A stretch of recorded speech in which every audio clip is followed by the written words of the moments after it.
Well, that pen that I just unpacked and showed you that I just bought completely broke apart when I was trying to take the section out of the barrel. The barrel just broke into a million pieces, which is a problem when you deal with this particular model. Some of the plastic that they made this out of was good, and some of it was very brittle, and some of it was very rubbery. The ones that you want are the good ones, which are the middle category. The ones that are brittle are fine unless you stress them out too much. So anyway, I put the nib in a different pen and I put a different cap on it. So that's the nib that I just got, and I'm going to do a drawing with it right now. And I've got a client who wants me to come up with an idea for a tattoo design, and he likes birds, likes eagles specifically, and he also likes his daughter, well, I should hope so, whose name is Emma. And I thought I could, if I can come up with a bird design for a tattoo, rather than just, the bird holding a banner that would say Emma in it. Let's see if I can make a bird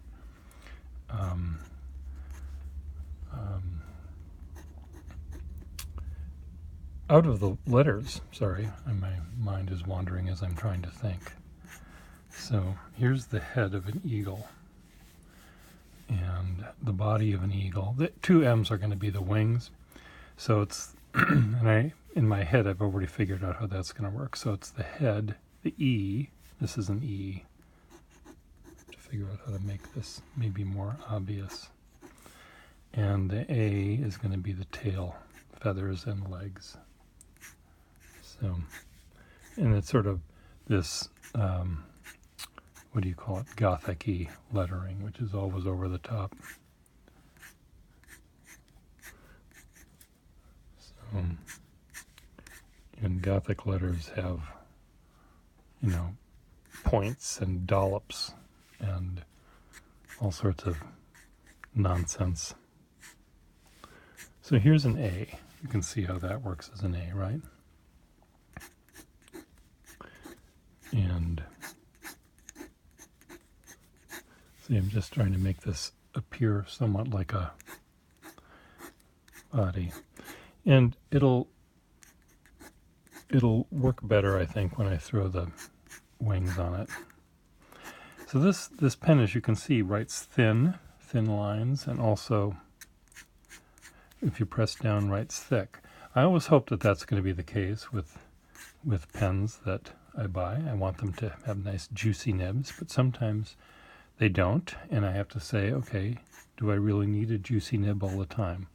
And the answer is no. Of course, I don't need a juicy nib all the time. I need it some of the time. So if you were to look up,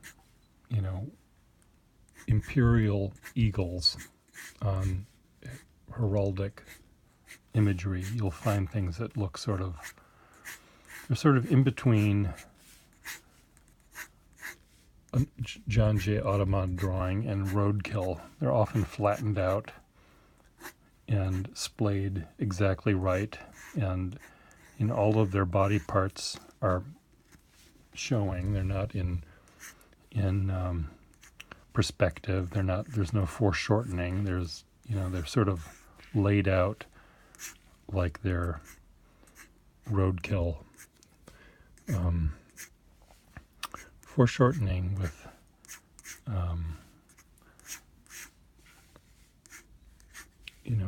in depicting things does make it look realistic, but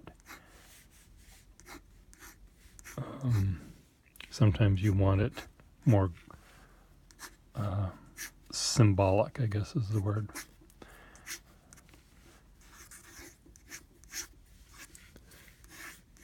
These shoulders on this eagle.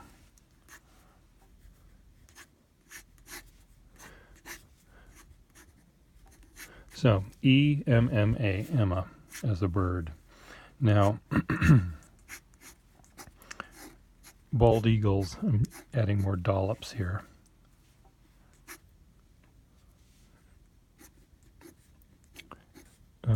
Because I've got a cunning plan.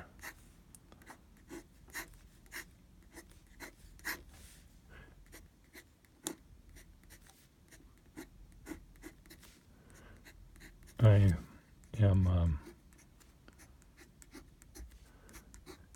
my plan is to sort of tart it up. Part of this is going to be cross-hatched dark, and part of it's going to be just outlined.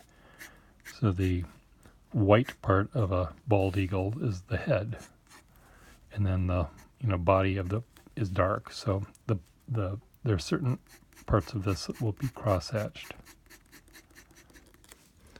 and the body and the tail, this is supposed to be the tail, will be cross-hatched, and the tops of the wings will be cross-hatched, and the bottoms of the wings will be white. So, and when I go back to try to figure out how this is going to work and add more shadowing, maybe it'll work better. So that's the plan. EMMA is a Teutonic eagle. Now also with, what's the word, with Victorian monograms, they often show them sort of as three-dimensional by drawing these shadows. So the light's coming from here, so the shadows will, be on the left and below. And when you're drawing letters side by side, that's not really as important as when they're overlapping, because that sort of helps define them, even though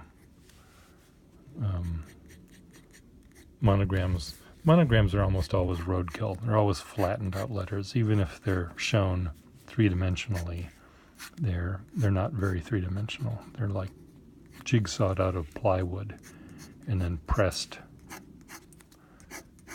in some sort of machine press to make them flat.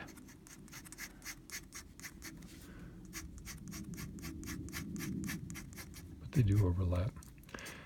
Now I'm just dipping this pen in, and I have to explain a little bit about why I do that. And right now it's because I didn't actually put a sack in this pen, so I do have to dip it. But even if the pen has a sack, and I'm sitting at my desk, I'll often dip it because I'm changing ink colors all the time,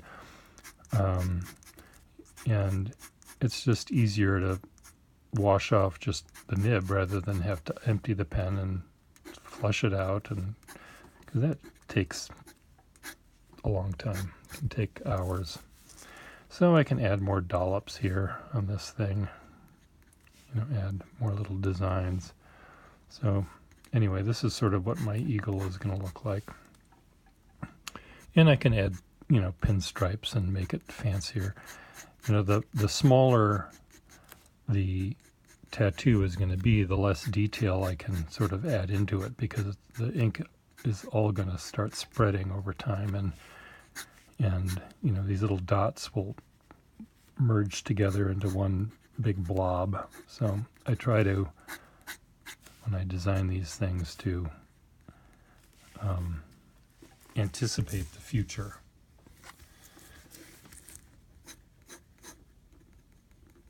Now I'm just doodling. I'm not actually, this is just having fun with the pen, which is, when I actually create this for real for the client, it's going to lose all of its,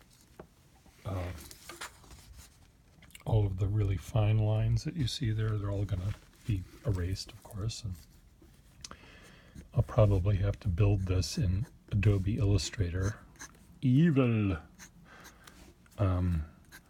Anyway, so there's Emma, and again, this pen has a nice.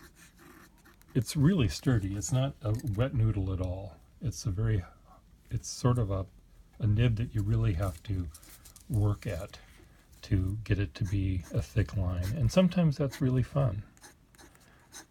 You know, it's nice to sometimes use the muscles that you have in your fingers to make a pen work. Sometimes you want them to be more pliable, but sometimes it's nice to work to make it go. So anyway, this pen is going to be for sale. At some point I'll try to do the math in my head and try to figure out, since I know how much I paid for the pen on eBay, that the only good part is that. So it's going to be that plus the parts that I had to pillage from other pens I had. But it's a better pen now than the one that I bought, because the one that I bought had, as you remember, all these nasty bite marks or teeth marks or who knows what, and no one, not even me, would have wanted that. So this is, from here up is the only part of that pen that is usable. Actually, the cap was okay, but that too had some dings and dents. So now that I've put this in a nice pen, I think I want to use a nicer cap. So anyway, ta-da! Emma as an eagle, drawn with a Waterman pen.